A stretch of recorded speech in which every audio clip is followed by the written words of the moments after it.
Nós continuamos esta que deve ser a mais longa parte do catecismo, que é justamente sobre o sacramento da penitência. E não é sem motivo, porque a gente é batizado uma vez só na vida. Aqueles que se casam, em geral, uma vez, duas no máximo, né? Ficar viúvo, pode ocorrer, mas a ordem também recebe uma vez só, se torna padre. Mas a comunhão, justamente, é a que se mais recebe, mas é mais ainda a confissão, né? São sacramentos que se recebem muito comumente e que têm complicações particulares, né? No caso da confissão, que exigem explicações desenvolvidas para que se possa fazer bem feito, né? Daí porque esta parte é mais longa. Então, nós estávamos justamente nas condições para se fazer uma boa confissão. Quantas coisas são necessárias. Então, nós vimos o exame de consciência. Depois nós vimos a dor ou o arrependimento. E agora nós vamos ver essa terceira coisa, que é o propósito. O propósito. Pergunta de número 729. Em que consiste o propósito? O propósito consiste em uma vontade determinada de nunca mais cometer o pecado e de empregar todos os meios necessários para o evitar. Que condições deve ter esta resolução para ser um bom propósito? Então, ele vai dar agora as condições do bom propósito. Para ser um bom propósito, esta resolução deve ter principalmente 3 condições. Então, as 3 condições são: propósito,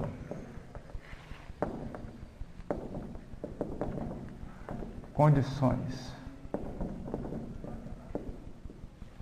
Então, a primeira é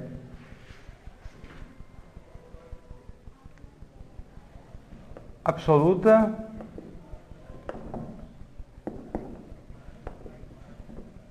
depois universal e a terceira eficaz. São as 3 condições para um bom propósito. E aí vamos explicar cada uma em particular. Que quer dizer que o bom propósito deve ser absoluto. Quer dizer que o propósito deve ser sem condição alguma de tempo, de lugar ou de pessoa. Justamente, vocês devem saber a diferença entre proposições absolutas e proposições condicionais. A proposição condicional, em geral, se utiliza com uma partícula condicional, se. Então, amanhã eu vou sair se fizer bom tempo. O que quer dizer isso? É uma condição. Eu sairei se fizer bom tempo. Se chover, se fizer muito frio, etc., eu não vou sair. Mas se eu digo, amanhã eu vou sair, ponto final. Quer dizer que não há condição. Chova ou faça sol, eu vou sair. Essa condição, a gente tem que entender isso. Muito importante, por exemplo, na questão da infalibilidade pontifícia, né? A infalibilidade pontifícia é absoluta ou condicional? Ela é condicional. Ela tem condições. Quando não há essas condições, ela não existe. E essas condições não é nenhuma invenção, interpretação de teólogos. Ela foi dada no próprio Concílio Vaticano I, dogmático, que estabeleceu as condições para a infalibilidade. Quando o Papa fala ex cathedra, tem tais e tais condições. Quando elas não ocorrem, não há infalibilidade. Não quer dizer também que vai fazer o que quiser, mas não há aquela infalibilidade, não há infalibilidade como tal, pode errar, portanto. Assim também, no caso dessas proposições, podem ser absolutas ou condicionais. E no caso da confissão, no caso do propósito, esse propósito tem que ser absoluto. O que quer dizer isso na prática? Quer dizer o seguinte: se alguém toma um propósito de não cair mais no pecado da ira, ele caiu no pecado grave ou menos grave de ira, então ele diz, não, eu tomo um propósito, não vou mais cair, mas se fulano não vier me atentar. Às vezes a pessoa fica com aquilo até meio inconsciente na cabeça. Ele tem um problema lá, ele vai se confessar que ele vê que ele é errado, foi errado, ele caiu naquele pecado, mas ele continua com aquele rancor de fulano, cigano, sei lá o que for. Então, ele vai meio assim com aquele propósito, mas é aquele propósito meio fraco, ele é meio condicional. Mas que fulano não venha de novo me provocar. Essa confissão não é boa. Por quê? Porque o propósito não é absoluto. É um propósito condicional. Contanto que, se fulano, ou sei lá o quê. Outra coisa,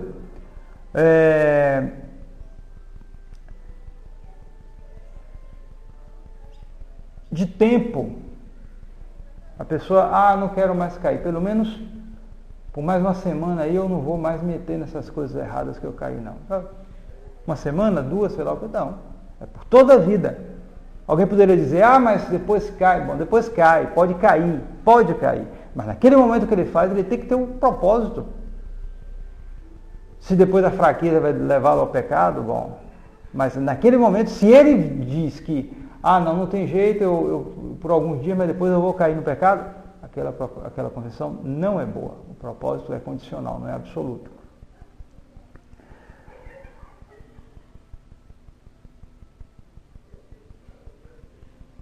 Então, segunda condição, pergunta de número 732. O que quer dizer? O bom propósito deve ser universal.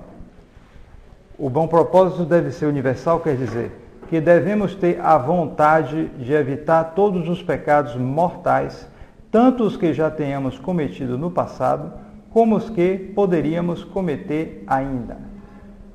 O que quer dizer isso? Alguém que caiu em pecados contra a castidade e pecados de ira. Então ele vai se confessar desses pecados. O que ele cometeu, ele confessa. Confessa e não quer mais cometer. Mas ele, na confissão, há alguns anos atrás, ele confessou que ele tinha caído em pecado de furto, tinha roubado. Nessa confissão ele não caiu, mas ele está com a vontade de roubar de novo, ele está vendo que o vizinho está com umas galinhas lá gordas, não está dando muita atenção àquilo, e ele está com vontade de pegar, ele está planejando, mas ele não veio ainda a ocasião. Ele está com aquela vontade, então ele vai e confessa daqueles pecados contra a castidade e de ira, mas ele está com a vontade de roubar aquelas galinhas do vizinho. A confissão não é bem feita. Mesmo que ele não tenha cometido ainda o pecado, mas ele não tem o propósito de evitar todos os pecados mortais. Porque um pecado mortal, uma vontade de pecar mortalmente, Deus abençoe, uma vontade de pecar já afasta. Basta um pecado mortal para se perder a vida da alma. E a confissão dá a graça justamente na condição de que a pessoa esteja arrependida de todos os pecados graves. Daí porque há impedimentos de pessoas para se confessar. Pessoa que vive junto não pode confessar. Não pode. Por quê? Porque, claro, ele está numa situação em que ele vai cair em pecado grave. Uma pessoa que está numa profissão onde ele necessariamente colabora com pecados graves. Como é que ele vai se confessar? Pode. Hoje as mentes já estão todas distorcidas com relação à verdade, à mentira, ao pecado. E a pessoa está convicta de que está tudo bem. A convicção já está natural nas pessoas que estão fazendo essas coisas erradas. Por mais que a gente tente explicar, não adianta. O que é que faz? Não, mas quem vai aqui dizer isso é o padre no confessionário. Sim. Quer dizer, a pessoa ele tem que ir lá e ela tem que ser aberta e dizer as coisas. Daí porque o confessor, quando tem mais experiência, ele faz alguma pergunta. Somente quando a pessoa vai se confessar pela primeira vez. Porque aí ele vê, quando tem coisa, ele diz, não pode dar absolvição. Às vezes ele tem que dizer isso. Porque isso é uma situação que a pessoa não pode. Então, a pessoa, um exemplo dele, vive junto, vai se confessar. Se tiver a cara de pau diante do confessor, se o confessor for confessor mesmo e descobrir a situação, ele tem que dizer. Inclusive, se for uma coisa pública, até a própria outra pessoa, um terceiro, pode falar. Se for pública, se for público, não escondido, aí não. Mas se for público, uma pessoa pode chegar e dizer, padre, fulano aí vive junto, todo mundo sabe. Tal. E aí o padre tem que tomar medida, se ele não sabe. Mas se em geral um confessor mais experiente, zeloso, ele pergunta, faz algumas perguntas, somente quando é a primeira vez. Não depois, mas a primeira vez é bom que ele faça alguma pergunta, porque aí ele sabe. E paciência, a pessoa está errada, ele tem que mostrar. E aí fica... Sim, bom, as cabeças estão desse jeito, paciência. Mas a fé não pode mudar. E, bom, deixa eu ver onde é que eu estava. Que quer dizer, então, justamente, o propósito deve ser universal. Abranger todos os pecados graves. Não só um nem dois. Qualquer pecado grave invalida a confissão. Qualquer propósito, se não for de nunca mais pecar. E por isso, no ato de contrição, emendar-me e nunca mais pecar. Não diz de isso, daquilo, nunca mais pecar. E isso se refere, é claro, principalmente, sobretudo, aos pecados graves. O que quer dizer o bom propósito deve ser eficaz? Resposta. O bom propósito deve ser eficaz quer dizer que é necessário termos uma vontade decidida de perder todas as coisas antes que cometer um novo pecado, de fugir das ocasiões perigosas de pecar, de destruir os maus hábitos e de satisfazer a todas as obrigações lícitas contraídas em consequência dos nossos pecados. Então,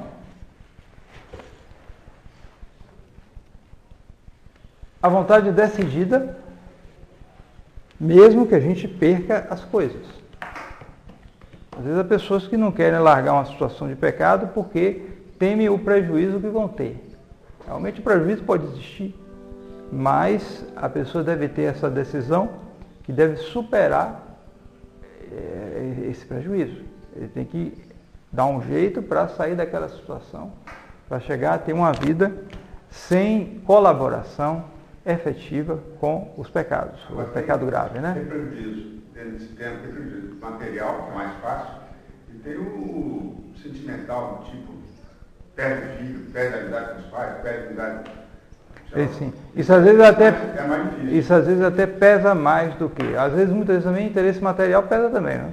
Tem pessoas que têm aquele apego. Sim, sem dúvida, porque pessoas que às vezes vivem juntos e que são apegados, que vai ser uma dificuldade muito grande. Muito grande. Às vezes anos vivendo juntos. Às vezes até, muitas vezes, até na boa fé, em certos casos, pode ocorrer. Pessoas aí que anularam o casamento não era nulo, ou coisa parecida. Há casos assim muito complicados. Eu já vi casos dos pais que romperam com os filhos, que tomou uma linha de católico. Sim. O pai não quer saber nada dele. Essas coisas existem, mas justamente se o propósito é eficaz, a pessoa toma realmente a decisão assumindo as consequências da decisão. Ele tem que assumir as consequências. Quem não assume a consequência não é consequente. O seu propósito não é verdadeiro. Se uma pessoa assume ser católico, hoje, sobretudo, ele vai ter que assumir a consequência de cair num certo isolamento. Inegavelmente. Não é que a gente queira isso, mas isso ocorre. Um certo isolamento. É verdade que o nosso Senhor supre com outros relacionamentos, mas é verdade que isso ocorre. Então, uma das consequências é essa. Mas, e aí? Ele vai ficar vivendo como os outros, porque o mundo está assim?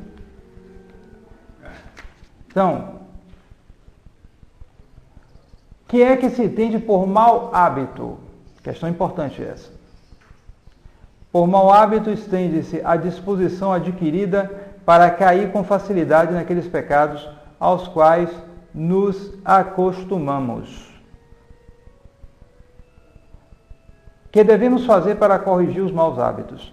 Para corrigir os maus hábitos, devemos vigiar sobre nós mesmos, fazer muita oração, confessar-nos com frequência, ter um bom diretor sem mudá-lo e pôr em prática os conselhos e os remédios que ele nos propõe. De fato, para a boa resolução é importantíssimo isso, que a pessoa tenha um confessor e não mudar frequentemente. É verdade que a pessoa pode mudar em certos casos. Não quer dizer que ela vai ter um confessor a vida toda. Pode ocorrer casos particulares, mas de um modo geral, ela deve procurar não mudar. E não é bom aquela pessoa que já teve não sei quantos confessores. 1, 2, 3, 4, 5, 6, 7, 8. Hoje é mais difícil. Nem pode ter nas nossas situações atuais. Mas, antigamente é isso, a pessoa que tinha 1, 2, 3, 4, 5, 6, 7 confessores. Não é bom. Ela está procurando um que se adapte a ela. De modo geral é isso. E quanto ao hábito, vocês façam a comparação. Quem dirige aqui, primeira vez que pegou um carro, vai estar pegando um bicho brabo daqueles para domar. Então, quando eu fui reaprender, eu cheguei a aprender quando eu era pequeno, quando eu fui aprender mais tarde, fui aprender a dirigir, eu pegava o carro nessa estrada aí, aquela caminhonete grandona, e vi um ônibus contra, eu pensei que era um bicho, mas por onde é que eu vou passar? Eu achava que o espaço era pequeno, isso aqui, todo mundo tem essas impressões, né? Quer dizer, é uma dificuldade. Depois, uma vez, 2 vezes, 3 vezes é mais fácil, na você vai não estar nem se dando conta, porque você já pegou o hábito. Então, o hábito, primeira coisa, é uma disposição estável. Você adquiriu uma disposição, uma qualidade estável na sua natureza. E essa qualidade, essa disposição, torna fácil os atos que você antes fazia com dificuldade. O exemplo típico é o aprender a dirigir, mas há outros exemplos. Antes você não tinha disposição estável. Você tinha que fazer aquilo lá, olhando com dificuldade para aprender a trocar o acelerador, embreagem, freio, etc. Fazer aquele jogo com os pés e ao mesmo tempo dirigir com a mão. Se você pegar uma pessoa do século XIX que não conhecia carro, botar em cima do carro, ele não sabe fazer nada. Inclusive ia ser atropelado facilmente, porque ele não tem nem noção. Ele ia chegar na rua e pegaram ele, porque ele não tinha nem noção de como se livrar do carro. Não tinha noção. Hoje, as pessoas estão habituadas. Então, você, depois de um tempo, 2, 3, você vai pegando o jeito. Até os animais se habituam. Cachorro de rua, é incrível como ele sabe até olhar, até o sinal para ele atravessar. Aí você pegar a gria e botar na rua, coitado, vai ser atropelado de uma hora para outra, porque ele não conhece, ele não tem o costume. Então, são hábitos, disposições que a pessoa, com a repetição, adquire. Então, aplicando isso para a questão moral dos vícios e virtudes, você tem hábitos bons e hábitos maus. Os hábitos bons são virtudes. Os hábitos maus são os vícios. Certo? Então, quando a pessoa repete aquilo, a pessoa adquire uma facilidade. Bom, estou falando ao nível natural, virtudes adquiridas, mas existem as virtudes também infusas, aí é outra coisa. Mas não estou falando aqui das virtudes que a pessoa adquire, onde a atividade humana tem maior participação. Ela adquire. Então, como a tendência do homem é para descer e não para subir, as feridas do pecado original, então é mais fácil ele adquirir vícios do que virtudes. É um fato. Se ele for deixado à toa, ele se enche de vícios. Pode ver a humanidade hoje. Esses meninos de hoje aí, cheios de vícios, desde a infância. Quanto mais que os meios de transmissão desses vícios estão multiplicados ao infinito. As imoralidades, a imoralidade antigamente era mais difícil. Você ter acesso hoje. Então, a pessoa entra, no exemplo, no caso de imoralidade, contra o sexto mandamento, 9, a pessoa entra nisso e se habitua.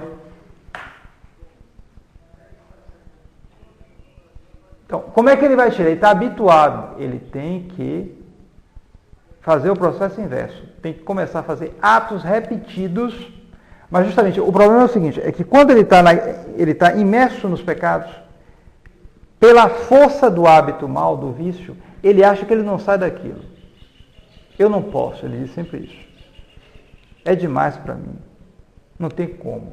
Ou coisa parecida. Então, ele tem que pensar o seguinte: a primeira vez que ele for combater aquele vício, vai ser difícil, vai ser pesado. Aí ele fica pensando, se eu combati uma vez para não cair no vício, amanhã eu vou fazer a mesma coisa, depois outra. Que força, eu não tenho como fazer isso. Tem como fazer. Por quê? Primeiro, a graça de Deus, é claro. E segundo, mesmo humanamente falando, esse ato repetido contra o vício que ele fizer, no outro dia vai ser difícil, no terceiro dia vai ser, no quarto vai ser mais difícil, vai ser mais fácil, e depois vai ser mais fácil. Por quê? Porque ele vai adquirir um hábito contrário. Um hábito contrário. Então, o hábito se combate com o hábito. A nossa parte é essa disposição. A gente vai repetir, sabendo que essa repetição dará uma disposição para a gente combater com mais facilidade. Mesmo que ocorra, vez ou outra, que Deus não permita, uma queda. Mas mesmo que ocorra quedas, a pessoa, se ela não ficar... Porque o que ocorre é o seguinte, às vezes a pessoa está fazendo por orgulho. Ela tem uma noção de santidade, entre aspas, egoísta. Ele quer se ver santo. Ele quer se ver sem vício. Então, o que ocorre? Ele faz esforço e consegue evitar cair em tal pecado durante até um ano, pode ocorrer, um ano, meses, etc. Lá na hora ele cai. Então, ele diz, é como se tivesse tudo destruído. Ele se deprime. Mas sabe por que ele se deprime? Porque ele construiu sobre a areia do próprio orgulho. Se ele for parar para pensar, ele fez progresso. Porque se antes ele caía em tal pecado diariamente, e agora ele cai só, e ele caiu, depois de alguns meses ele caiu, houve um progresso. Foi ruim cair no pecado, mas houve um progresso. Objetivamente houve um progresso. Mas subjetivamente, porque ele tinha aquele modelo, agora eu estou me tornando santo. Já devo estar igual a, sei lá, Santo Antônio, ou outro desses grandes. Ele começa na imaginação tola dele se comparar aos grandes. Aí Nosso Senhor permite, tira a graça, ele escorrega e cai no pecado. Então o que ele deve fazer? Ele vai, eu devia repensar todo o modo dele. Olha, a parte de Deus foi essa. Eu passei, digamos, 6 meses guardando a castidade perfeita. Certo? A parte de Deus foi essa. A parte minha foi cair depois. Pronto. Então eu vou recomeçar. Melhorou. Se antes eu vivia nos piores vícios e agora eu caí num pecado depois de 6 meses, houve uma melhora, foi Deus. Mas não, ele se acha, eu estava quase santo e agora eu caí. Foi ele. Então ele se deprime e às vezes volta para a mesma vida de pecado. Então ele não sabia o beabá da vida espiritual. Ele construiu em cima do orgulho. É um outro pecado. Que é um outro pecado. Era uma construção falsa. Não se esqueça, nós todos sofremos da doença do subjetivismo. A gente quer fazer o mundo todo rodar em torno de nós. Em torno de nós. Certo? Então, muito cuidado com isso. A gente deve olhar objetivamente as coisas. Então, houve um progresso. Então, depois de algum tempo, se a gente estiver construindo bem, mesmo que se caia algumas vezes, Deus não permita. Mas a gente levanta e recomeça. Fica mais tempo, isso, aquilo, até vencer os vícios.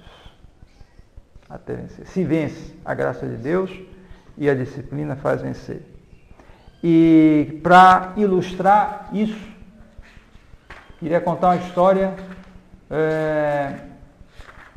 É bom essas histórias de gente que não sei nem se era católica ou se ela não deveria lá ser esses fervorosos todos, mas a história é interessante. Ou a história do soldado Cambronne. Cambronne é o nome dele. Como é o nome? Como é? Deixa eu ver.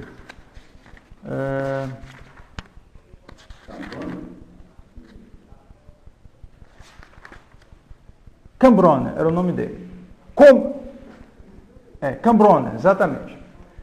Cambronne era soldado. História real, né? Cambronne era soldado, 1793, do exército francês, mas tinha um defeito, era pau d'água. Cachaceiro daquele, alcoólatra. Né? E aí, de vez em quando, tomava umas e ficava daquele jeito, tomava vinho e ficava daquele jeito. Lá um dia, era soldado raso, né? Então, lá um dia chegou embriagado, o capitão veio, deu um carão brabo nele. Ele era desses cachaceiro brabo, deu um murro na cara do capitão. naquela época. Foi preso, julgaram, condenado a fuzilamento. Naquela época era assim, o quê? Dar um murro na cara do capitão? Ah, meu amigo. Condenado a fuzilamento. Mas ele tinha um coronel que era amigo dele, que viu o valor dele, ficava com pena, problema da cachaça dele. E esse coronel, então começou a falar, coronel, né, era um grau mais alto, começou a falar, interceder junto às autoridades para que ele fosse agraciado, perdoado, certo? Aí falou, insistiu, até que conseguiu que ele não fosse condenado à morte e fosse até depois solto, depois de algum tempo. Então ele conseguiu, foi falar com o Cambronne. Aí quando chegou na prisão, ele teve uma ideia, o coronel. Ao invés de chegar e dizer, você foi agraciado, ele saiu e disse, chegou para o Cambronne e disse, Cambronne, olha, eu tenho aqui uma coisa para você. Se você me prometer que você nunca mais vai se embriagar, eu consigo para você se livrar da pena de morte, do fuzilamento. Você pode me prometer isso? Ele disse, olha, seu coronel, eu não posso lhe prometer isso. Mas o que eu posso prometer ao senhor é o seguinte, eu prometo que eu nunca mais vou tocar nem em licor, nem em vinho. Ou seja, não era só se embriagar, ele prometia que ele não ia nunca mais tocar nem em licor, nem nunca mais ia beber na vida dele. Ele viu justamente essa questão aqui da ocasião de pecado. Você quer cortar o pecado, você tem que cortar a ocasião também. Ele era alcoólatra, ele percebeu isso. Não adiantava ele prometer de não se embriagar. Então ele não vou mais me embriagar, mas um copo de vinho, toma aqui, daqui a pouco ele estava lá. Ele sabia que ele não se segurava. Então ele prometeu que ele nunca mais ia pegar. Aí o coronel, tá bom. Então conseguiu a libertação do Cambronne. Cambronne foi libertado, cumpriu. Olha que não era nem lá mas tinha essa disciplina militar. Nunca mais tocou em licor. Nunca mais bebeu na vida dele. 22 anos depois, Cambronne era general do exército francês. General. Aí, voltando com Napoleão, lá numa expedição, ele passou em Paris, então quis encontrar o coronel dele, amigo dele. Ele devia a vida dele para o coronel. O coronel já era aposentado, né? Mas ele foi procurar, se encontrou, tá, aquela coisa. E o coronel ofereceu um almoço para ele e ofereceu os melhores tipos de vinho para ele. Aí ele disse, coronel, não vai beber? Coronel, você não está lembrado que eu disse ao senhor, coronel? Há 22 anos que eu não toco em vinho, não, e nem vou tocar agora. E não bebeu. Não. Quer dizer, é o propósito. Propósito de um militar. Não era nem lá, não parecia ser nenhum devoto, nada não. Mas ele tomou esse propósito. Então ele mudou de vida completamente. Saiu do fuzilamento para se tornar general. Não teve essa graça de Deus ali? Alguma coisa entrou, mas não sei até que ponto, se ele rezou isso aí, eu não sei. O que conta aqui como uma revolução que ele tomou. Quer dizer, mesmo sob o aspecto natural, há pessoas que melhoram de vida só com isso. Há um motorista de táxi uma vez que levou o padre aí. Então ele disse a ele, padre, eu sou alcoólatra, mas eu não toco em bebida. Para ele. Padre, ficou alcoólatra, não toco em bebida. Padre, eu cheguei a bater na minha mãe. Mas hoje tem 7 anos que eu não toco em bebida. Aí estava com o taxista, tinha refeito a vida dele, tudo estava levando, porque ele não... Tem uns que não podem nem passar na frente, se sentir o cheiro, vai que não... E aí você acaba naquilo. Quer dizer, o caso do alcoolismo é típico para a gente estudar essa questão da ocasião de pecado. Se você tem realmente o propósito de corrigir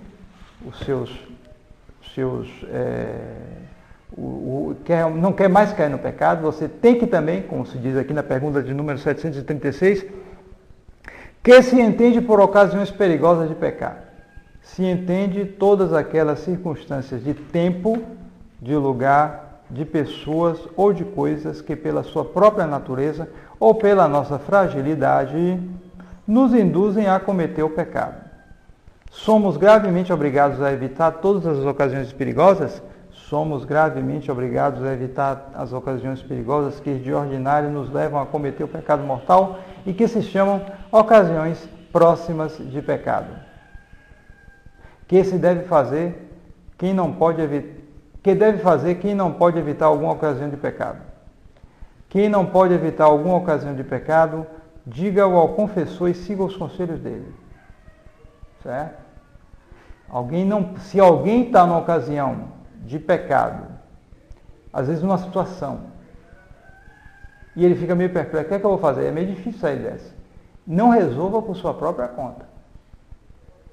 Não confie no seu próprio julgamento. O pior diretor é o que se dirige a si próprio. E os próprios diretores têm os seus diretores. Certo? Eu ouvi há anos atrás alguém dizer: valente é o covarde que foge da ocasião.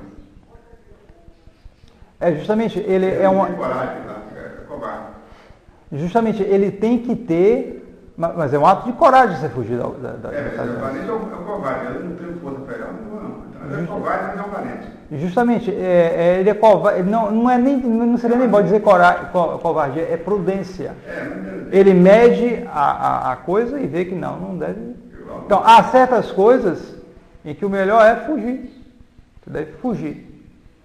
Quando se trata, por exemplo, de coisas com relação à castidade, isso aqui. Então, o caso da embriaguez também. É fugir da ocasião. Por quê? Porque, e tem mais. Alguém que se expõe a ocasião grave de pecado já pecou. Já pecou, mesmo que não caia na ação como tal. Certo? Alguém que se expõe a ver coisas extremamente imorais, na televisão, internet, etc., já pecou mortalmente. Mesmo que não caia efetivamente em ações contra a castidade. Mas já pecou, porque já buscou voluntariamente uma ocasião de pecado. Porque são perigos próximos. E, como diz o velho ditado, quem ama o perigo vai perecer nele. São circunstâncias de tempo, de lugar, de pessoas ou de coisas. Ou pela sua própria natureza, ou pela nossa fragilidade. É o caso, por exemplo, de alguém que é alcoólatra. Ele não pode ir num bar para conversar com os amigos. E aí ele vai dizer, fulano, toma uma. Ele vai tomar só uma, um pouquinho. Tá. Se alguém vai no lugar e bebe um pouquinho, não tem problema de alcoolismo, isso não faz nada. Ele não peca. Para ele não peca porque não tem essa fraqueza. Mas se alguém tem essa fraqueza, ele peca por causa da fragilidade particular dele. Já outras coisas, evidentemente, atinge pela sua própria natureza. É o caso, por exemplo, de olhar coisas gravemente pecaminosas na internet, isso, aquilo, ou até lugares ruins. É claro, aí isso é pela sua própria natureza, é algo já uma ocasião grave de pecado. Ocasião grave de pecado. Alguém que sai por aí viajando no estrangeiro e vai ver esses lugares ruins, como me disseram uma vez, que até uma excursão de católicos aí com um padre foram ver o Moulin Rouge na França. O Moulin Rouge é um lugar de pecado, de mulheres perdidas, tudo. Mas porque é artista, não sei o quê. Artista. A arte não está separada da moral. Um dos piores erros do mundo moderno é separar a arte da moral. O sujeito faz tudo quanto tem moralidade, diz que é arte. E às vezes até tem uma arte. Mas essa arte conduz ao pecado. Então não pode. A arte está ligada e está subordinada à moral. E tem muito aqui, né, Paulinho? Nos coletivos, a gente alguns alunos da Universidade Federal, sempre visto de mulher, aí faz as palhaçadas, o pecado vai indo ali, vai aplaudindo, ele vai indo, e o pessoal considera tudo normal, né? Natural, aquela palhaçada que estava fazendo. Não, se diz que para você ver o nível de um povo, analise as canções populares desse povo. É uma regra que dificilmente falha. Você quer saber o nível de um povo, isso é coisa antiga, já dizia. Você quer ver o nível de um povo, analise as canções populares do povo. Pronto. Veja as canções populares antigas. Compare com as de hoje. Você vê o nível do povo. O nível do povo. E isso é importante porque você diz, o povo brasileiro, como uma coisa que não muda. Muda o quê, rapaz? Antigamente podia até ser. Hoje está tudo degenerado, como todos os povos estão, em geral.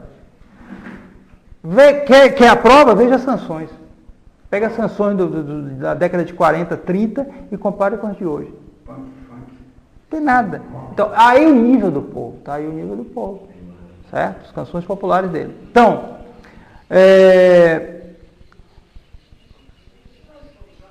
que considerações nos auxiliam a fazer o propósito? Para fazer o propósito, auxiliam-nos as mesmas considerações que servem para excitar a dor, isto é, a consideração dos motivos que temos para temer a justiça de Deus e para amar a sua infinita bondade. Porque justamente o propósito está ligado intimamente com a contrição, que a gente viu na aula passada. Se não há propósito, não há contrição também. Que contrição é essa que não toma a resolução de nunca mais pecar? O ato de contrição está lá. Emendar-me e nunca mais, e propõe firmemente, com auxílio da vossa divina graça, emendar-me e nunca mais pecar. Se alguém vai, e por isso o elemento sentimental não é o principal no ato de contrição. Se alguém vai, se acaba de choro lá diante do confessor, e pouco tempo depois volta ao pecado, aquelas lágrimas ali não eram lá muito autênticas. Certo? Se alguém vai ao confessor, diz aquilo quase maquinalmente, o pecado que ele cometeu, eu fiz isso, aquilo. Ele diz tudo. Tá, bom. Nunca mais cometeu pecado. Valeu muito mais do que as lágrimas do outro. Não quer dizer que a lágrima não vale também. Não, pode valer porque primeiro faz parte de algumas pessoas, mais ou menos. E normalmente, se a pessoa tem uma condição maior, as lágrimas vêm. Mas isso varia muito de pessoa, em geral mais nas mulheres, muito mais nas mulheres do que dos homens, mas depende. O fato é que não é o elemento principal. O elemento principal é a gente vê pelo propósito. É o propósito. Se a dor é verdadeira, o propósito segue naturalmente. Ele não vai mais, ele vai tomar a resolução forte e não pecar. E não se esqueça daquela palavra da imitação de Cristo que eu gosto sempre de repetir. A medida do nosso progresso está na firmeza da nossa resolução. Quanto maior for o propósito, a firmeza do propósito, maior será o progresso. Então passamos agora para o outro elemento também essencial da confissão, que é a acusação dos pecados. Acusação dos pecados. Nós vimos o propósito e vamos ver agora a acusação dos pecados. Pergunta de número 740. Depois de vos teres disposto bem para confessar, para a confissão com o exame, com a dor e com propósito, que haveis de fazer? Depois de tudo isso, irei fazer ao confessor a acusação dos meus pecados, para receber a absolvição. De que pecados somos obrigados a confessarmos? Nós somos obrigados a nos confessar de todos os pecados mortais. É bom, porém, confessar também os veniais. Portanto, a matéria necessária do sacramento da confissão são os pecados mortais cometidos depois do batismo. Mas é útil também se confessar dos pecados veniais. Bom, se não tiver... Se parou, você pode abrir. Então, quais são as qualidades que deve ter a acusação dos pecados? A acusação dos pecados, a acusação, também ela tem 3 qualidades, que são condições, aqui é qualidades. O número é o mesmo. Ela deve ser... são mais. Ela deve ser humilde,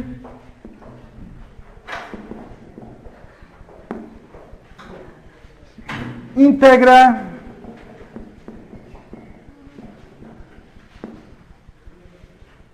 sincera, prudente e, finalmente, breve.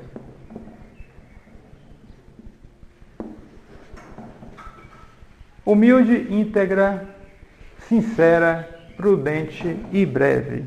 E nós veremos, em particular, essas qualidades. Pelo menos algumas delas hoje. Que quer dizer as palavras, a acusação deve ser humilde. Quer dizer que o penitente deve acusar-se diante de seu confessor sem altivez de ânimo ou de palavras, mas com sentimentos de um réu que reconhece a sua culpa. e comparece diante do juiz.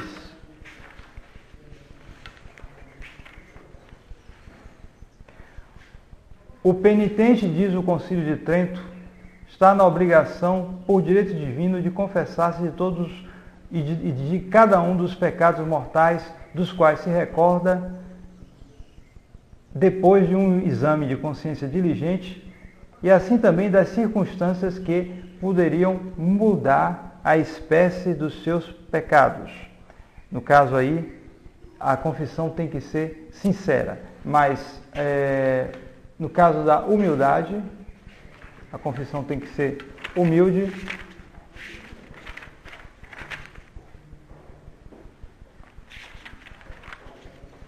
Justamente porque ele tem que se apresentar como um réu. O confessor, ele é um juiz. Ele vai julgar e a tendência é ele, claro, perdoar. Mas é preciso que aquele que se apresente realmente como alguém que pecou. Que juiz bom, né? Às vezes é um juiz bom, mas justamente É feito para perdoar. aquela parábola do fariseu e do publicano é típica. O publicano ele se apresenta como realmente a boa disposição daquele que vai se confessar. Enquanto que o fariseu representa a má condição daquele que vai se confessar. Ele chega e o que é que ele faz? Ele começa a acusar os outros. Tem gente que vai para a confissão, parece que vai confessar só os pecados dos outros. Ele faz toda uma introdução daquela, às vezes maior do que o livro, e vai contar tudo ali, e vai sair a gente aí fazendo isso, fazendo aquilo, atentando ele, isso aqui, até que aconteceu, ele fez alguma coisa errada. Ele conta 10 pecados de gente várias aí, até que acabou por fraqueza, sei lá, em desatenção ele acabou caindo no pecado. Quer dizer, isso aí não é uma má disposição daquele que não tem humildade suficiente para se confessar.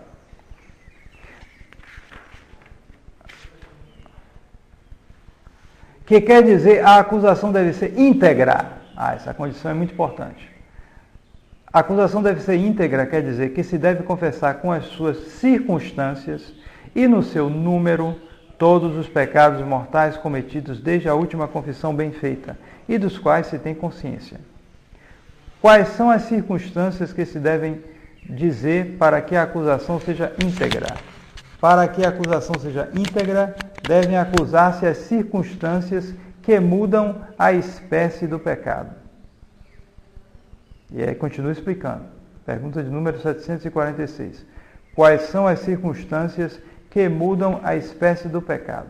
As circunstâncias que mudam a espécie do pecado são, primeiro, aquelas pelas quais uma ação pecaminosa venial se torna mortal.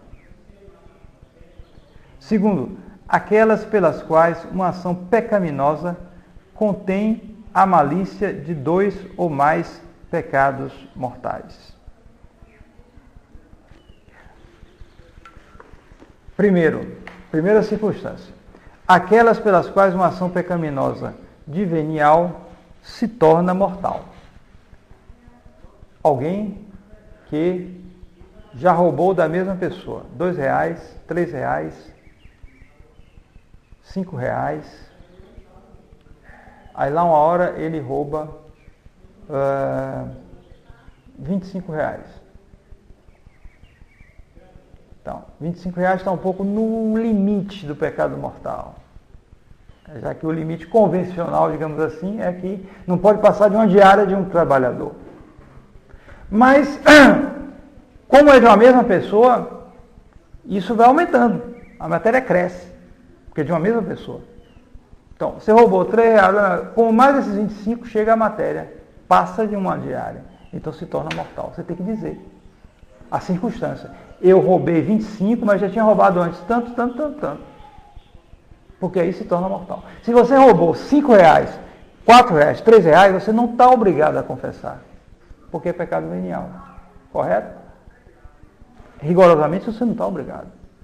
Mas se você rouba R$20, e com esses 20 reais, mais do que você roubou antes, dá uma matéria grave, você tem que dizer a circunstância. Estão entendendo o que eu quero dizer? Ou seja, eu roubei 20 reais, não é pecado, é pecado venial. Mas antes eu roubei tanto, dá mortal. Pronto, você está obrigado a confessar a circunstância.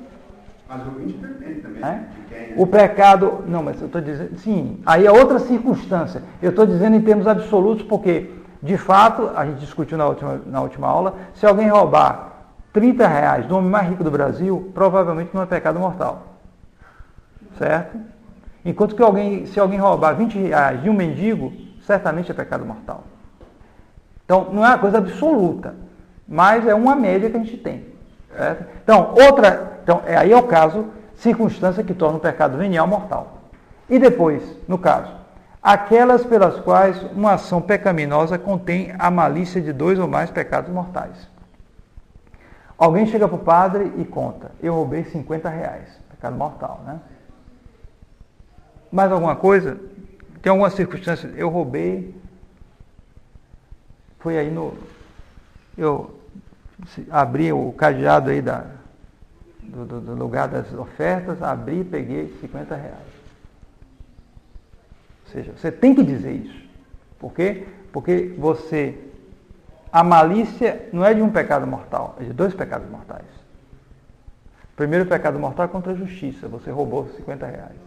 O segundo pecado é a malícia do pecado de sacrilégio, você roubou contra a igreja. Entende? São 2 pecados mortais, não é um só. 2. Certo? Você pecou contra a justiça e pecou contra a religião, contra 2 virtudes. E isso tem que ser dito. É uma circunstância que muda a natureza, aumenta, são 2 pecados aí. Isso tem que ser dito. Você não precisa dizer se você roubou 50 reais de fulano de tal, se foram pessoas assim de classe média ou mais ou menos remediados, pobres. Não é necessário dizer isso. Você pode dizer, mas não é necessário. Mas no caso desse é preciso dizer. Mas aí, ou também se você aumenta a gravidade, se você roubou de um mendigo, aí realmente você tem que dizer. Normalmente não é necessário dizer se é em condições normais, assim, roubou 50 reais, é sempre pecado mortal. Não tem. Mas no caso, sobretudo, se roubou da igreja, tem que dizer.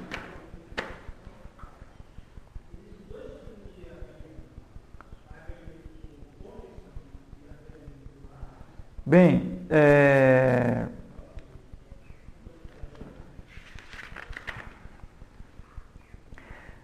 dai-me exemplo de uma circunstância que torna mortal um pecado venial. Quem, para se desculpar, dissesse uma mentira da qual resultasse dano grave para o próximo, deveria manifestar esta circunstância, que muda a mentira de oficiosa em gravemente nociva. Ele dá um exemplo aqui, outro exemplo. Alguém que diz uma mentira oficiosa. É para dar uma desculpa. Em geral não é grave esse pecado. Mas essa mentira prejudicou gravemente um terceiro. Não pode, é pecado mortal. Você tem que dizer. Prejudicou, tem que dizer. Porque houve um prejuízo que torna o pecado de venial em grave. Dai-me agora um exemplo. Exatamente, esse aí exemplo eu dei.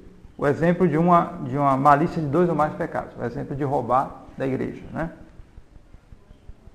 Se uma pessoa não tiver a certeza de ter cometido um pecado, deve confessá-lo? Resposta.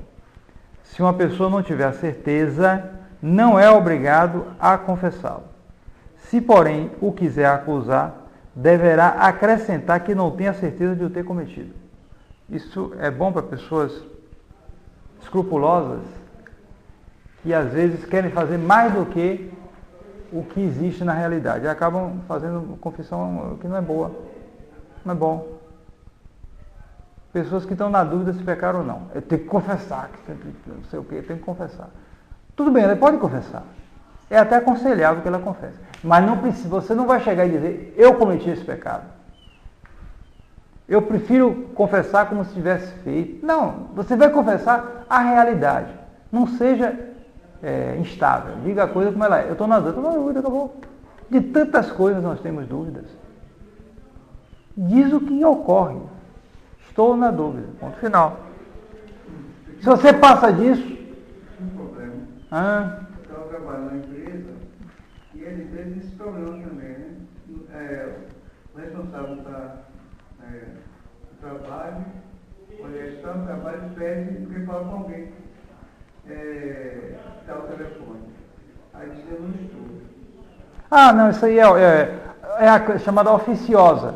Isso no emprego se admite. Quer dizer, se admite. Não é uma coisa lá muito. Mas também a pessoa pode, não desse jeito, né? A pessoa, eu disse para ela, eu não gosto de mentira. É melhor que você sumisse, falasse com ele. É melhor que você ter atividade, né? Você pode ficar com... Sim, você pode até se negar a isso, tá entendendo? Mas a oficiosa, essa desculpa, pode ser admitida em certos casos, quando já se prevê que a pessoa vai. Aí depende do caso. É como eu disse aqui, se essa oficiosa vai prejudicar, é diferente. Mas se não prejudica, bom, aí às vezes até tem a conversão que se admite em certos casos. A pessoa, na verdade, estava cobrando dela. Bom, aí é outra coisa, a gente pode ver isso em particular, veja bem. Bom, quem não se lembra exatamente do número dos seus pecados, o que deve fazer? Quem não se lembra exatamente do número dos seus pecados, deve acusar o número aproximado. Quem deixou de confessar por esquecimento um pecado mortal ou uma circunstância necessária, fez uma boa confissão. Quem deixou de confessar por esquecimento um pecado mortal ou uma circunstância necessária, fez uma boa confissão, contanto que tenha empregado a devida diligência no exame de consciência. Daí a importância do exame de consciência, porque às vezes a pessoa chega e esquece e de uma maneira um tanto leviana diz, esqueci, eu não escondi nada. Tá bom, ele não escondeu, ele não fez um sacrilégio. Porém, ele, pela falta pelo relaxamento dele, ele está num caminho que não está bom. Porque os exames dele não estão sendo bem feitos. E ele está esquecendo facilmente. Ele não anota. Ele chega lá, fica um pouquinho nervoso, seja lá o que, esquece, pronto, depois aquilo vai levando. Não é um bom caminho. O exame daí a importância, foi dita na última aula, da importância de um exame de consciência em que a pessoa tem que parar, pensar, meditar, escrever pelo menos alguma coisa que lhe ajude a lembrar na hora. E trazer o exame, o papel, ler. Não chegar e tentar, por esforço de memória, eu já sei o que é. Muito facilmente, na hora de falar, na hora de acusar, você vai esquecer. É um negócio que tem que ser, um negócio, né? Que tem que ser levado com seriedade. Se um pecado mortal esquecido na confissão volta à lembrança, somos obrigados a confessá-lo noutra confissão? Se um pecado mortal esquecido na confissão volta depois à lembrança, somos obrigados, sem dúvida, a acusá-lo na primeira vez que de novo nos confessarmos. Pergunta de número 753. Quem, por vergonha ou por outro motivo culpável, cala voluntariamente na confissão algum pecado mortal, que comete? Ele, justamente, profana o sacramento e, por isso, torna-se réu de gravíssimo sacrilégio. Então, vejam bem, o escondimento voluntário de um pecado mortal na confissão. Alguém pode esconder um pecado venial na confissão, não é necessário. Não é necessário confessar. E, portanto, a pessoa pode não querer, ou até por vergonha, isso, aquilo. Não é bom, mas isso não invalida a confissão. Agora, ele não pode esconder nenhum pecado mortal. Se faz isso, é um pecado de sacrilégio contra a religião. Você está fazendo pouco do sacramento. Fazendo pouco. Que deve considerar quem se vir tentado a calar algum pecado na confissão? Ele deve considerar 3 coisas. Primeiro, que não teve vergonha de pecar na presença de Deus, que vê tudo. Que é melhor manifestar os próprios pecados ao confessor em segredo do que viver inquieto no pecado, ter uma morte infeliz e ser por isso envergonhado no dia do juízo universal em face do mundo inteiro. Terceiro, que o confessor é obrigado ao sigilo sacramental sobre pecado gravíssimo e com a ameaça de severíssimas penas temporais e eternas. Então, a primeira coisa é o seguinte, é aquilo que o demônio faz. É impressionante. O demônio tira a vergonha da pessoa para pecar, mas enche de vergonha para confessar. Curioso isso. Curiosa essa estratégia. O demônio é isso mesmo. Ele é mentiroso e homicida. Então, ele infunde tira a vergonha, você perde a cara para cometer os pecados, mas depois que comete, enche de vergonha para confessar. Ele muda a estratégia completamente. Só muda completamente. Né? Conta-se de Sócrates, um pagão, viu? Um pagão. Um discípulo de Sócrates foi para uma casa de tolerância, né? De coisas erradas, contra o sexto mandamento. Sócrates viu. E foi para o lugar também e ficou na porta esperando o discípulo dele. O discípulo viu que Sócrates estava na porta. E não queria sair. Aí Sócrates viu que ele estava com vergonha de sair, percebeu de alguma maneira, disse, se você não teve vergonha de entrar, por que está com vergonha de sair, rapaz? Um pagão. Né? Impressionante isso, né? Um pagão. Os pagãos tinham tão maus costumes, mas uma pessoa como Sócrates percebia, um filósofo, né? Ele percebia isso, a malícia da coisa, a indignidade da coisa, e fez essa arte com o discípulo dele. Então, o demônio tem essa arte, né? Enche de vergonha a pessoa depois que cai no pecado. Então, ela tem que considerar justamente isso, que é, se ela não teve vergonha na presença de Deus, e Deus vê tudo, não adianta. Outra coisa é isso, a questão do juízo final. No juízo final, tudo vai ser publicado. Não adianta, meu amigo. Não adianta. Tudo vai ser claro. Você vai viver inquieto, com remorso, quando as piores coisas que ocorrem. Há muitas doenças por aí que chamam de doença, na verdade é remorso. A base está ali. Você vai cavar é o remorso ali. O remorso que está destruindo. Pessoas com doenças, com isso, com aquilo, vai ver, é remorso, vida passada, é pecado. A pessoa nunca tem paz. Nunca tem paz na vida. Nunca tem paz. E sabe que um dia vai tudo ficar claro. Porque se ele escondesse até morrer, e ninguém soubesse mais, não, mas vai saber. Vai saber, não adianta.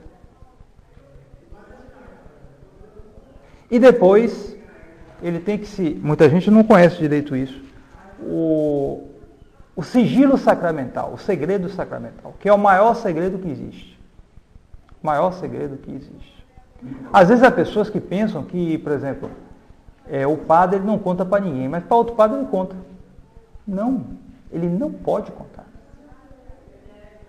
Se um superior de comunidade chegar e disser, conte tais coisas da comunidade, ele estava na obrigação de dizer, não sei nada, não vou contar. Se o Papa chegar, mesmo um Papa católico, santo, não seria santo, é claro, nesse caso, chegasse, você tem que contar tal coisa, ele não pode contar. Nunca houve exceção. Nunca ele pode contar. Não há nenhuma exceção. Conta-se o caso de Henrique IV, o rei da França. Chegou para o confessor dele.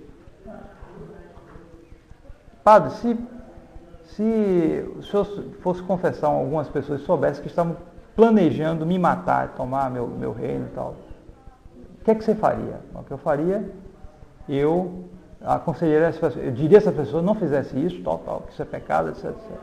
Mas, padre, você não me contaria de jeito nenhum, não posso contar. Mas se essas pessoas viessem com um punhal, juntando para me matar, o que é que o senhor faria? Eu me poria na frente do Senhor rei, para que eu fosse morto no lugar dele. Mas eu não contaria o segredo da confissão, de jeito nenhum. E há vários mártires da confissão. Há vários mártires que a gente nem sabe direito. Mártires que ficaram presos por causa do segredo da confissão. Mártires que foram mortos por causa do segredo da confissão. Muitos que a gente nem sabe, porque ele não pode nem contar. O confessor tem que ter tão cuidado com isso, que mesmo se a pessoa vai, por exemplo, chega um penitente e conta uma coisa, o padre fica na dúvida. Muita coisa às vezes fica na dúvida, coisa complicada. Ele não pode chegar e conversar com o outro padre, dizer, olha, tal pessoa, tal coisa, o que é que eu devo fazer? Ele só pode fazer isso se ele souber que esse padre não tem nenhuma condição de conhecer nem diretamente aquela pessoa. Senão ele vai ter que ficar com a dúvida na cabeça dele, procurar resolver, ficar na dúvida, suspender o julgamento, isso, aquilo, dar um jeito, mas ele não pode falar. Se ele está na dúvida, será que eu devo dar absolvição nesse caso dessa pessoa que está aí? Mas se ele for expor o caso ao padre, ao outro padre que conhece, o padre pode indiretamente acabar conhecendo a pessoa. Então ele não pode de jeito nenhum revelar isso. Mesmo sem saber o nome.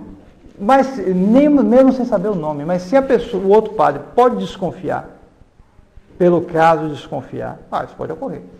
E saber, ele não pode revelar, ele tem que ficar com a dúvida dele até um dia ele conseguir encontrar um padre que não conheça, para ele revelar o caso. Mas sem dizer o nome, é claro, evidentemente. Falar sobre a terceira pessoa, mas sem revelar de maneira nenhuma. Isso aí é muito grave e a pessoa tem que tomar o maior cuidado possível. Esse ele confessou com um padre, o professor do outro padre, teve pecado que faltou detalhe. Os dois sabem a mesma coisa. Se a pessoa dá permissão, aí é diferente. Mas se a pessoa não dá permissão, ninguém pode falar com ninguém sobre isso. De jeito nenhum. Ninguém pode obrigar. Nem a autoridade civil, nem a autoridade eclesiástica, ninguém.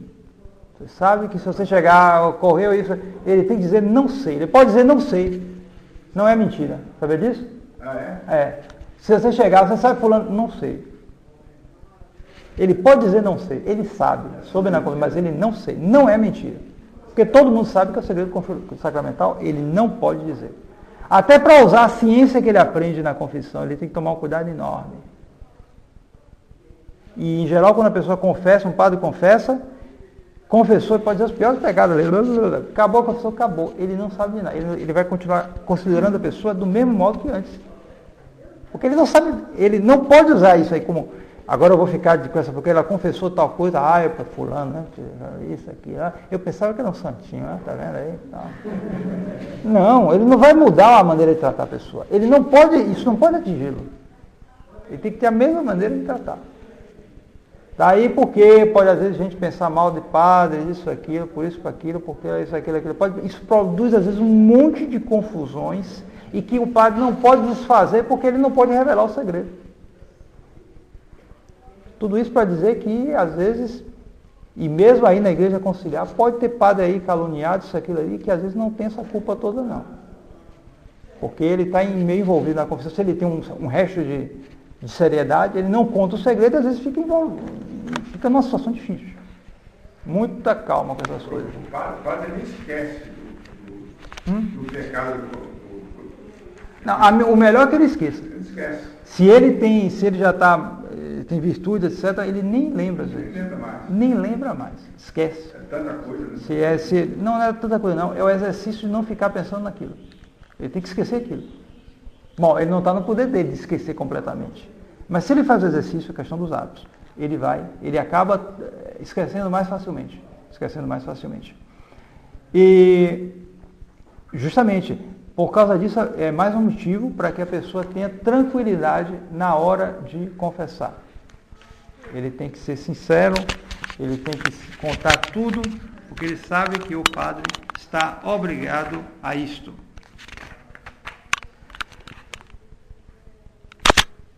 O que significam as palavras? A acusação deve ser sincera. Significa que é necessário declarar os pecados como eles são, sem os desculpar, sem os diminuir e sem os aumentar. Existe uma coisa chamada acusar. E tem outra coisa muito parecida, mas que na verdade é bem diferente, excusar. Não é verdade? Gramaticalmente parece bem parecida a palavra, né? Acusar, excusar. Mas é bem diferente. Acusar você acusa, excusar você desculpa. E tem gente que vai para o tribunal da confissão para se desculpar. Cara, a vida está difícil. Né? E eu me casei com um sujeito, que não é brincadeira. E aí começa. Toda isso, aquilo outro, não sei o que. Aí na hora não aguenta, explode. Pronto, o pecado dele foi explodir. Por exemplo, a pessoa confessar, eu pedi porque a igreja moderna facilitou. Exatamente, ele começa a contar a vida dele, as circunstâncias, coitado, é uma vítima. O melhor negócio do mundo é ser vítima, né? Todo mundo sabe. Então, ele vai contar que ele nasceu na igreja conciliar e não sei o quê, e por isso ele se... É verdade, não deixa de ser algo verdadeiro, não. Mas, não se esqueça, há pessoas que vieram da igreja conciliar e subiram muito rápido. E outros que foram tradicionais desde o começo do berço e estão lá embaixo. Não justifica não. Não justifica não. Só pode subir muito. Quando ele conhece, ele larga aqui, ele vai para cima e vai adiante. E tem outros que ficam a vida toda rastejando. Não, a graça de Deus está presente aí. Pode servir. Porque até pelo próprio fato, quando ele descobre, se ele realmente descobre, não fica no meio, um pé num lado, um pé no outro. Se ele descobre mesmo, ele detesta. Ele fica, me fizeram de palhaço, me levaram para o mau caminho, mas agora que eu conheci, eu vou largar isso. Tem que largar mesmo.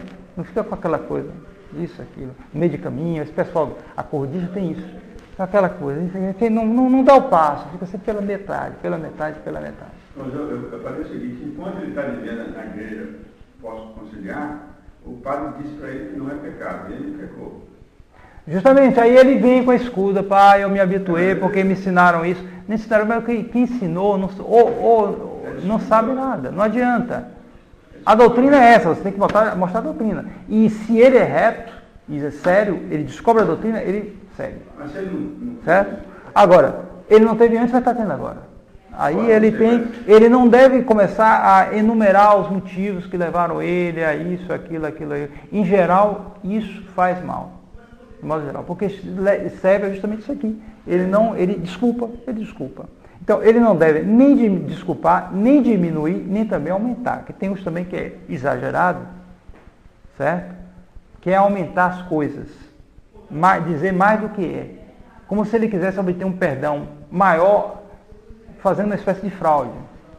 Aumenta mais, então obter um perdão maior, sei lá o quê. Ou porque, em geral, estabilidade psíquica também. Quer limpar tudo, então eu não sei, então vou logo dizer que o negócio maior. Também não é assim. O ser humano vive de realidade. Não adianta. Você deve, se você come o normal, é o que faz bem para a sua saúde. Se você comer demais também, não presta. É o que é para você, é o que é real, o que é bom para você. O que é bom para a sua cabeça é o real. Não adianta nem diminuir, nem exagerar. Não adianta. Então, o que quer dizer as palavras? A confissão deve ser prudente. Ao confessar os pecados, devemos servir-nos de termos mais modestos e que devemos guardar-nos de descobrir os pecados alheios. Às vezes a pessoa cai em pecado, mas procure não botar os outros no meio. Não adianta nada. É você que está se confessando. Além de manter a modéstia, o próprio respeito ao sacramento. A pessoa vai dizer, não estou dizendo o nome errado, vai dizer o nome para quê? Que é isso? Basta dizer. E se contente com o que o padre perguntar. Foram nomes piores ou nomes... Não, foram nomes mais graves ou menos graves. Você diz isso, ponto final, não precisa dizer mais nada. Né? O que significa essas palavras? A confissão deve ser breve, quer dizer, significa que não devemos ir falar de coisas inúteis ao confessor. Conversar, não sei o que, dizer o estado... Isso, aquilo, pode deixar para outra ocasião, mas não chegar aí encher de coisas que não estão dentro do assunto exatamente. É dizer as coisas e não ficar perguntando se o confessor entendeu. É o confessor que vai dizer, vai perguntar a ela. Ele vai dizer simplesmente o que é. Com sinceridade, o confessor vai avaliar.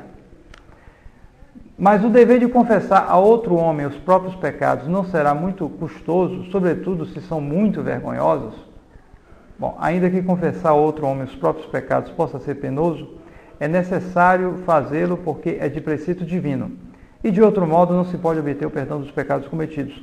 Além disso, a dificuldade de se confessar é compensada por muitas vantagens e grandes consolações, porque justamente o próprio fato da pessoa se ajoelhar e confessar já é uma graça. Ele já vence o orgulho dele fazendo esse ato, se ajoelhando diante de um ser humano, né?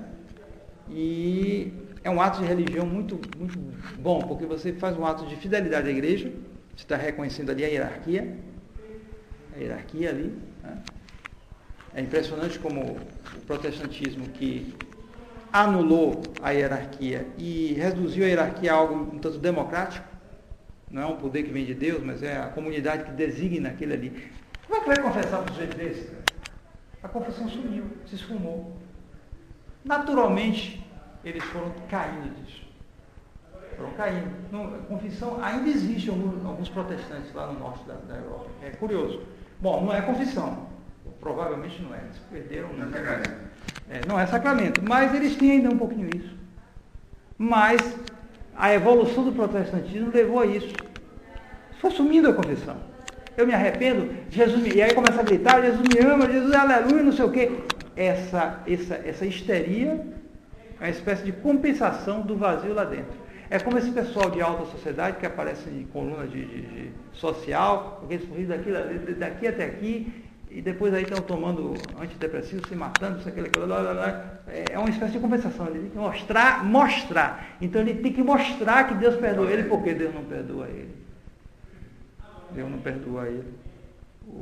Ele não teve padre para se confessar, está nos seus pecados. Então tem que ficar gritando, aleluia, não sei o quê, para compensar. Essa histeria é uma espécie de histeria compensadora do vazio interior. E aquele que se confessa, ele faz um ato de fidelidade à igreja e um ato de humildade. Porque o próprio fato de se ajoelhar para contar os seus pecados, se ele faz uma confissão bem feita, ele vai se humilhar. Só esse ato de humildade já garante muitas graças. Já torna as graças sacramentais do sacramento da confissão mais vivas. Ele pode receber mais graças se ele se humilha mais.